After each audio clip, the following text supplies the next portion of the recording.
ये 10 लक्षण भगवत प्राप्ति करने वाले उपासक के हृदय में जागृत हो जाते हैं। बहुत ध्यान से सुनना। ये 10 लक्षण जब प्रकट होने लगे तो जान लेना कि अब हमारा परम सौभाग्य उदय होने जा रहा है। बस हम भगवत साक्षात्कार के नजदीक हैं। जब तक इन 10 लक्षणों में कमी दिखाई दे तो संभालो इन 10 लक्षणों को अपने जीवन में पक्का। इन 10 का पूर्ण होना मतलब भगवत साक्षात्कार को होना। सबसे पहला है धृति। किसी भी प्रकार का संकट, अपमान, विपरीतता, प्रतिकूलता, दुख आ जाए, पर जो हमने भगवत प्राप्ति का लक्ष्य लिया है, चाहे गृहस्थ हो या विरक्त हो, भगवत प्राप्ति का लक्ष्य लिया है, अब वो नहीं छूट सकता, चाहे कुछ भी हो जाए। पहला लक्षण स्वीकृति इसीलिए कहा है। कोई भी परिस्थिति, कोई भी विपरीतता, कोई भी अपमान हमारी स्वीकृति में अंतर नहीं डाल सकता। मृत्यु स्वीकार करना अच्छा है, पर स्वीकृति पे अंतर नहीं आना चाहिए। वही स्वीकृति भगवत प्राप्ति करा देगी। गोस्वामी जी बाद में सब बातें कह रहे, पहले कह रहे बिगड़ी जन्म अनेक की अब ही सुधरे आज। चाहे जितनी निंदा हो, अपमान हो, तिरस्कार हो, संकट आवे, विपत्ति आवे, परवाह नहीं, तो हर विपत्ति संपत्ति बन जाएगी।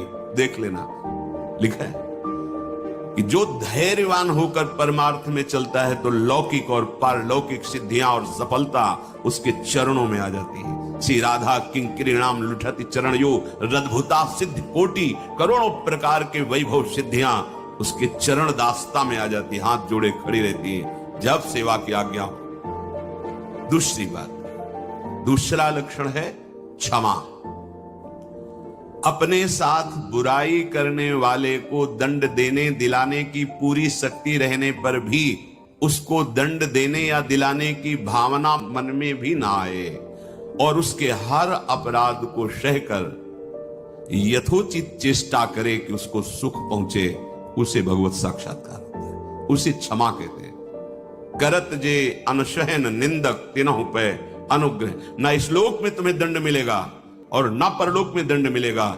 मेरे अपमान, मेरे निरादर, मेरी निंदा, मेरे तिरस्कार का तुम्हें कहीं दंड ना मिले। तुम्हारी बुद्धि शुद्ध हो, स्वस्थ रहो और भगवान प्रसन्न हो। ये है परमार्थ के पथिक का हृदय। विचार करो, कितना भी अपमान, कितना भी क्लेश या निंदा करे, उसके लिए ना मन से अमंगल भाव हो, ना वचन से हो। देखो पूरी शक्ति है, पर ऐसे ऐसे महापुरुष हैं कि अगर वो संकल्प कर ले तो क्या ना हो जाए। इतना उनके पास भजन बल है, तप बल है। साधारण आदमी उनका अपमान करके पीट के चला जाए, वो बताते भी नहीं कि किसने पीटा है, कभी नहीं। वो कभी लौट कर भी नहीं देखते कि इसने ऐसा क्यों किया है। क्यों? क्योंकि अगाध बोध संपन्न महात्मा जैसे अपने हाथ से, अपनी दांत से अपनी जिह्वा, अपने द्वारा कोई चेष्टा जो अपने को पीड़ा पहुंचा दे, किसको दंड देंगे? ऐसे आत्मस्वरूप सर्वत्र अनुभव करते हैं। इसलिए राग द्वेष रहित महात्मा के हृदय में ये आता ही नहीं है कि इसको दंड दिया जाए। क्षमा, पहला धृति, दूसरा क्षमा, तीसरा है दम। दम कहते हैं इंद्रियों को विषयों से हटाकर प्रभु में लगाना। अगर नाम जप कर रहे हैं आप और आपका लक्ष्य है कि मुझे प्रभु के चरणारविंद की प्राप्ति करनी है, तो आप इंद्रियों का दमन स्वाभाविक कर लेंगे। बहुत सरलता, सहजता से इंद्रियों का दमन हो जाता है। हमारी स्वीकृति ठीक नहीं है, इसलिए जैसे एक दिन एकांतिक में चर्चा हुई थी, आप वैष्णव हैं, आप भगवत दासत्व के चिन्हों से युक्त हैं, आप भगवत प्राप्ति का मार्ग स्वीकार किए, चाहे गृहस्थ चाहे विरक्त। अब आपके सामने मांस परोसा जाए, आप खाएंगे? बिल्कुल ना, अंदर से ना बाहर से चेष्टा ही नहीं होगी। क्यों? क्योंकि आपकी स्वीकृति नहीं है।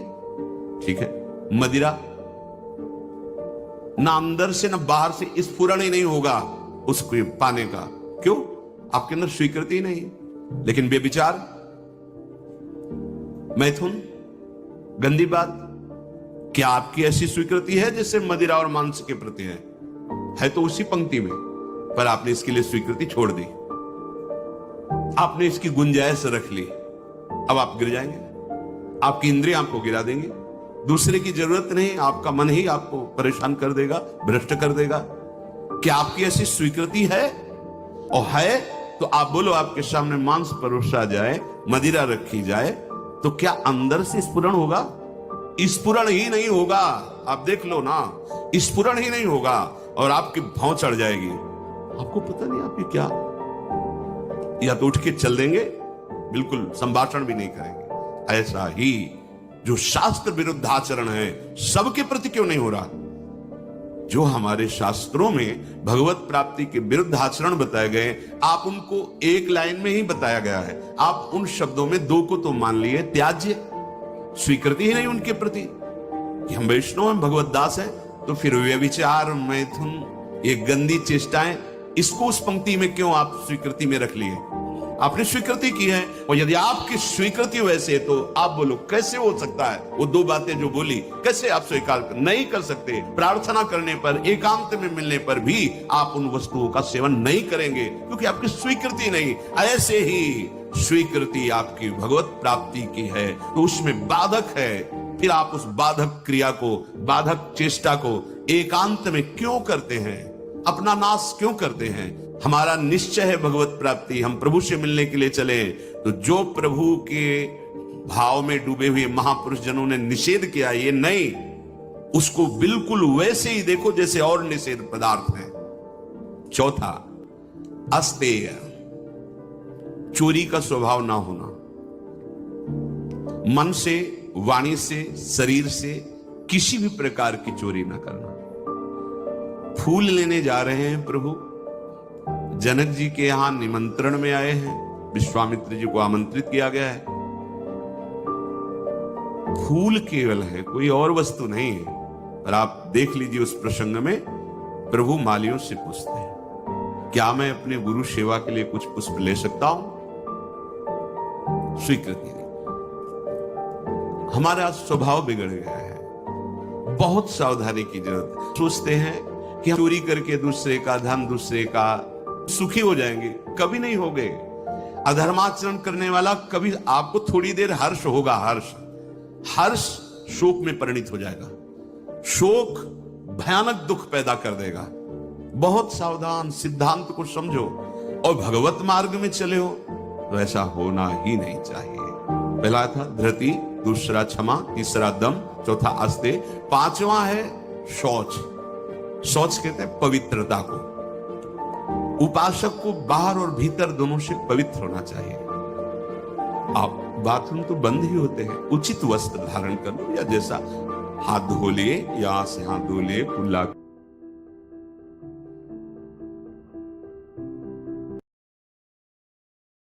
नमो नमः।